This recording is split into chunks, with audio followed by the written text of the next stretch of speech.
ಸ್ನೇಹಿತರೆ ನಮಸ್ಕಾರ. ಇವತ್ತು ಇಡೀ ರಾಜ್ಯ ಬೆಚ್ಚಿ ಬೀಳುವಂತಹ ಕಾನೂನು ಸುವ್ಯವಸ್ಥೆಗೆ ಸವಾಲು ಹಾಕುವಂತಹ ಒಂದು ಜೈಲು ಎಸ್ಕೇಪ್ ಹಗರಣದ ಕಥೆಯನ್ನ ನಾವು ನಿಮ್ಮ ಮುಂದೆ ಇಡ್ತಿದ್ದೇವೆ. ಸಾಮಾನ್ಯವಾಗಿ ಇಂತಹ ಸಾಹಸಗಳನ್ನ ನಾವು ಚಲನಚಿತ್ರಗಳಲ್ಲಿ ಮಾತ್ರ ನೋಡಿದ್ವು. ಆದ್ರೆ ಕಣ್ಣಿಗೆ ಎಣ್ಣೆ ಬಿಟ್ಕೊಂಡು ಕಾಯಬೇಕಾದ ಜೈಲಿನಲ್ಲಿ ಇಂತಹದೊಂದು ದುಸ್ಸಾಹಸ ನಡೆದಿದೆ ಅಂದ್ರೆ ನೀವು ನಂಬಲೇಬೇಕು. ಈ ಘಟನೆ ನಡೆದಿರುವುದು ನಮ್ಮ ಹೆಮ್ಮೆಯ ರಾಜ್ಯದ ಸಚಿವರಾದ ಪ್ರಿಯಾಂಕ್ ಖರ್ಗೆ ಅವರ ತವರು ಜಿಲ್ಲೆ ಕಲಬುರಗಿಯ ಅತ್ಯಂತ ಬಿಗಿ ಭದ್ರತೆಯ ಸೆಂಟ್ರಲ್ ಜೈಲ್ನಲ್ಲಿ. ಒಬ್ರಲ್ಲ ಇಬ್ರಲ್ಲ, ಬರೋಬ್ಬರಿ 3 ಜೀವಾವಧಿ ಶಿಕ್ಷೆ ಅನುಭವಿಸ್ತಾ ಇದ್ದ ಕೊಲೆಗಡುಕರು ಜೈಲಿನ ಗೋಡೆ ಜಿಗಿದು ಓಡಿ ಹೋಗಿದ್ದಾರೆ. ಇದನ್ನ ಕೇಳಿದ ತಕ್ಷಣ ನಮಗೆ ಮೂಡುವ ಪ್ರಶ್ನೆ ಒಂದೇ.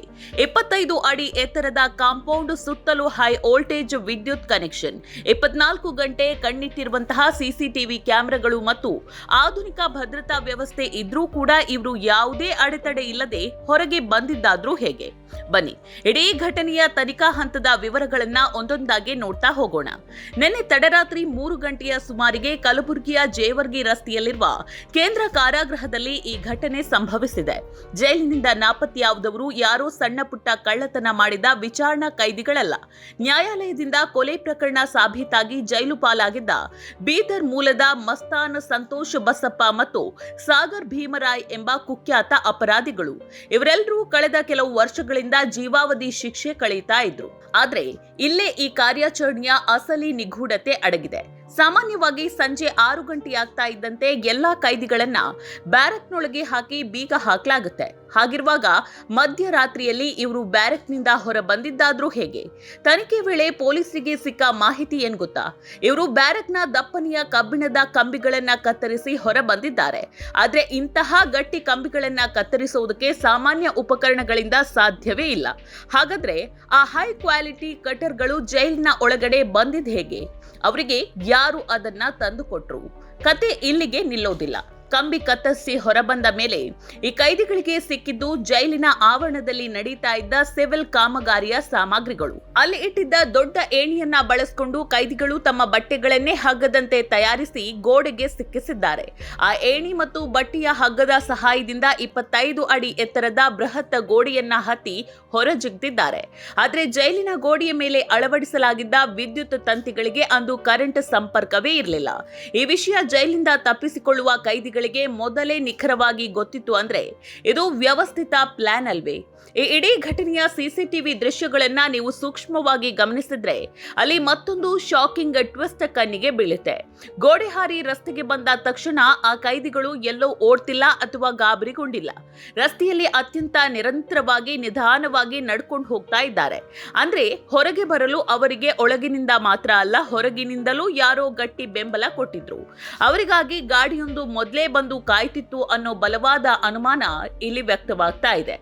ಜೈಲಿನ ಒಳಗಿನಿಂದ ಯಾರದೋ ಸಹಾಯವಿಲ್ಲದೆ ಇಷ್ಟೊಂದು ಕರಾರುವಕ್ಕಾಗಿ ಎಸ್ಕೇಪ್ ಆಗೋದಕ್ಕೆ ಯಾವುದೇ ಕಾರಣಕ್ಕೂ ಸಾಧ್ಯ ಇಲ್ಲ. ಈ ಹಿಂದೆ ಕೂಡ ಇದೇ ಜೈಲಿನಲ್ಲಿ ಕೈದಿಗಳಿಗೆ ಮೊಬೈಲ್ ಫೋನ್, ಗಾಂಜಾ ಮತ್ತು ಐಷಾರಾಮಿ ಊಟದ ವ್ಯವಸ್ಥೆಗಳನ್ನ ಒದಗಿಸಲಾಗ್ತಿದೆ ಅನ್ನುವಂತಹ ಆಪಾದನೆಗಳು ಕೇಳಿ ಬಂದಿದ್ವು. ಭದ್ರತೆಗೆ ಇರುವ ಕೆಎಸ್ಐಎಸ್ಎಫ್ ಸಿಬ್ಬಂದಿ ಮತ್ತು ಜೈಲು ಅಧಿಕಾರಿಗಳ ಕಣ್ಣು ತಪ್ಪಿಸಿ ಇಷ್ಟೆಲ್ಲ ನಡೆಯೋದಕ್ಕೆ ಹೇಗೆ ಸಾಧ್ಯ? ಜೈಲಿನ ಕಾವಲುಗಾರರು ಅಷ್ಟು ಗಾಢ ನಿದ್ರೆಯಲ್ಲಿದ್ರೆ ಹಣದ ಆಸೆಗಾಗಿ ನಮ್ಮ ಭದ್ರತಾ ಇಲಾಖೆಯವರೇ ಇವರಿಗೆ ಸಹಾಯ ಮಾಡಿದ್ವಾ? ಇವೆಲ್ಲವೂ ಸದ್ಯಕ್ಕೆ ತನಿಖಾ ಅಧಿಕಾರಿಗಳನ್ನ ಕಾಡ್ತಾ ಇರುವ ಪ್ರಶ್ನೆಗಳು. ಆದ್ರೆ ಜೈಲಿಂದ ಓಡಿ ಹೋದ ತಕ್ಷಣ ಪೊಲೀಸರು ಸುಮ್ಮನೆ ಕೂರ್ಲಿಲ್ಲ. ಈ ಮುಜುಗರದ ಸಂಗತಿಯಿಂದ ಪಾರಾಗೋದಕ್ಕೆ ಬೀದರ್, ಯಾದಗಿರಿ ಮತ್ತು ಕಲಬುರಗಿ ಜಿಲ್ಲೆಯ ಪೊಲೀಸರು ಜಂಟಿಯಾಗಿ ಜಾಲ ಬೀಸಿದ್ರು.